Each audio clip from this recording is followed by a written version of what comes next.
Hello everyone, I am Dr. Karthikeyan, consultant pediatrician. The purpose of this video is to clarify some of the doubts concerning painless vaccine and ordinary vaccines in babies. Many parents feel very anxious with vaccinations for their babies. When they first go to the vaccination at 6 weeks of their baby's life, they are usually asked a question by the pediatrician whether they want a painless vaccine or an ordinary vaccine. It's quite difficult for parents to choose between the two. Now let me explain some of the scientific facts between a painless vaccine and ordinary vaccine now.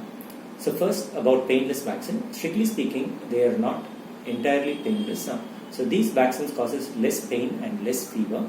The advantage of this vaccine is that they are much more gentler on babies. It causes less pain, less swelling and pain at the injection site. Less episodes of crying and feeding difficulties after vaccination.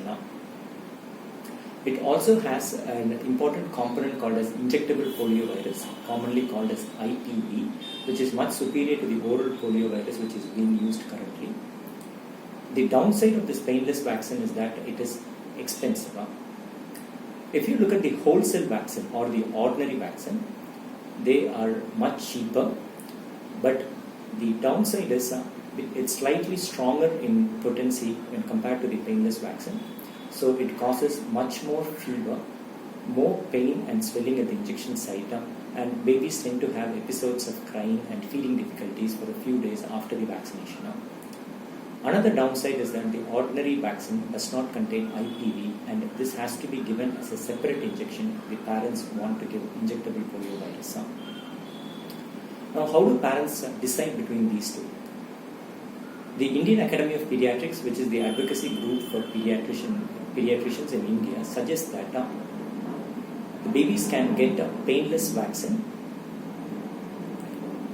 in the first year of life because they are gentle on babies. The same vaccine has to be given as a booster at 18 months and again at 5 years of life.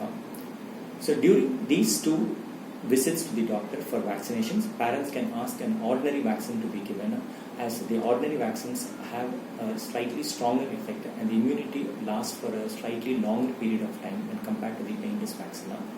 By using this strategy, one can get the best of both worlds. For example, the painless vaccine can be given at 6 weeks, 10 weeks and 14 weeks of the baby's life.